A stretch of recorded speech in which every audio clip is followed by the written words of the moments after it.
मक्के की फसल में अच्छे भुट्टे और भुट्टे में भरपूर दाने भरने का यही सही समय है। तभी जाकर जो आप ये वीडियो देख रहे हैं हर जगह 50-60 कुंटल उत्पादन लेने का, आप इसे हकीकत में बदल पाएंगे। तो किसान भाइयों, अगर आपने आखिरी स्प्रे में सही दवाई और सही टॉनिक का उपयोग कर लिया तो आपकी दिन दोगुनी रात चौगुनी कमाई हो जाएगी। और अगर आपने नहीं दिया या फिर देना भूल गए तो आपकी सारी मेहनत पर पानी फिर जाएगा। तो अब समझदारी आपके हाथ में कि मक्के की फसल में आखिरी स्प्रे करना है या नहीं, क्योंकि इस समय मक्के की फसल भुट्टे आने की अवस्था पे है। और अगर इस समय पर सही टॉनिक या दवाई नहीं दी गई तो भुट्टे छोटे रह जाएंगे और अंदर दाने भी आधे अधूरे ही बन पाएंगे। और अगर दाने बन भी गए तो इल्लियों की वजह से पूरी तरह खराब हो जाएंगे। तो आज के इस वीडियो में हम आपको वही सही दवा और टॉनिक के बारे में बताएंगे जो मक्के की फसल को चाहिए। तो इस वीडियो को एक भी सेकंड के लिए स्किप मत करिएगा।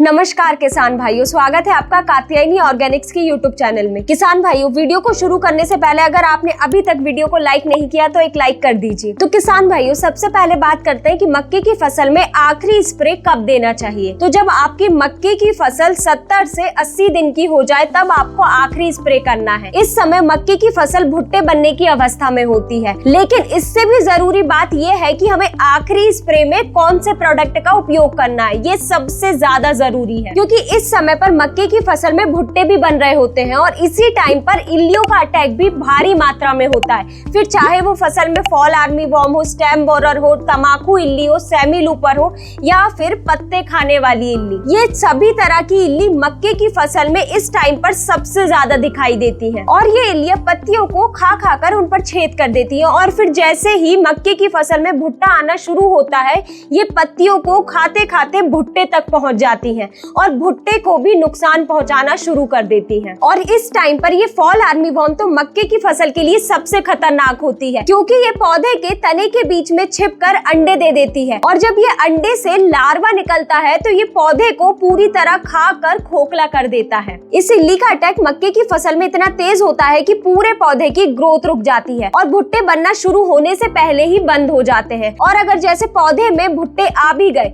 तो ये भुट्टे के अंदर घुसकर दाने को पूरी तरह खराब कर देती है खा खा कर। और अगर आप इन भुट्टे को देखेंगे तो आपको दाने साफ खाए हुए और काले काले निशान दिखेंगे भुट्टे पर। तो इन इल्लियों को कंट्रोल करने के लिए आखिरी स्प्रे में आपको पावरफुल कीटनाशक या फिर कहें तो हाई टेक्निकल वाली इल्ली मार को उपयोग में लेना है।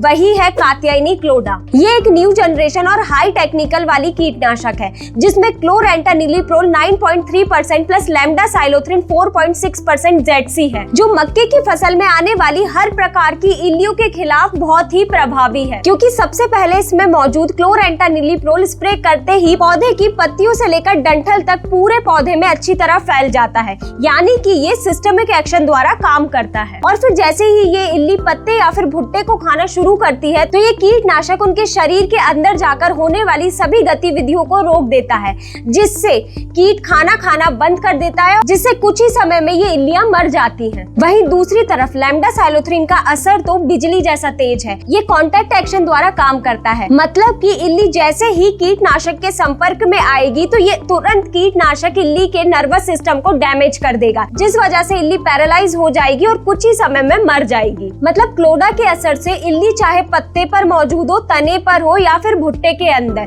पूरी तरह मर जाएगी। और अगर इसके डोज की बात करें तो आप क्लोडा को 100 ml प्रति एकड़ के हिसाब से उपयोग में लें। वही किसान भाइयों, क्लोडा तो पावरफुल कीटनाशक है ही, लेकिन इसके सपोर्ट के लिए आपको एक्टिवेटेड नीम ऑयल का उपयोग करना है, क्योंकि किसान भाइयों मक्के की फसल में इल्लियों का अटैक सबसे ज्यादा होता है और इन्हें कंट्रोल करना इतना आसान नहीं होता है जितना अपन सोचते हैं। तो इसके सपोर्ट के लिए क्लोडा के साथ हमें एक्टिवेटेड नीम ऑयल का उपयोग करना चाहिए, क्योंकि नीम ऑयल में मौजूद एक्टिव कंपाउंड पौधे की पत्तियों पर पूरी तरह फैल जाते हैं और उन पर कड़वापन ले आते हैं। तो जैसे ही इल्ली इन पत्तियों को खाती है तो उसकी नसें पूरी तरह ब्लॉक हो जाती जाती हैं और जिस वजह से इल्लियों की कार्य करने की क्षमता पूरी तरह कम हो जाती है और देखते ही देखते इल्ली मर जाती है। वहीं एक्टिवेटेड नीम ऑयल का सबसे बड़ा फायदा ये है कि ये इल्लियों की हर एक अवस्था पर काम करता है और इसके डोज की बात करें तो आपको 400 से 600 मिलीलीटर प्रति एकड़ के हिसाब से उपयोग में लेना है। वहीं किसान भाइयों, अगर भुट्टे आते समय इल्लियों का प्रकोप कम है तो आप सिर्फ क्लोडा अकेले का छिड़काव कर दीजिए, उससे भी इल्लियों का नियंत्रण हो जाएगा।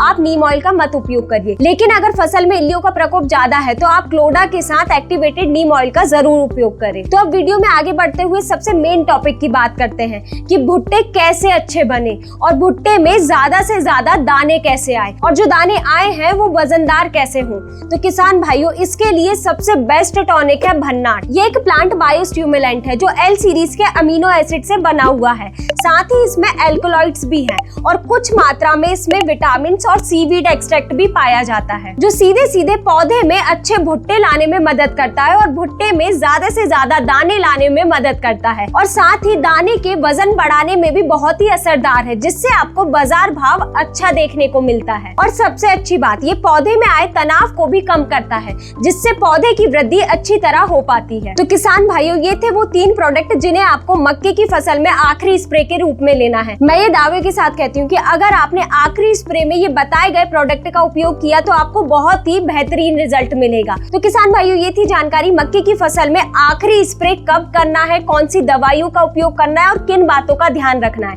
अगर आपको ये जानकारी अच्छी लगी तो वीडियो को लाइक करें और चैनल को सब्सक्राइब करना ना भूलें। धन्यवाद।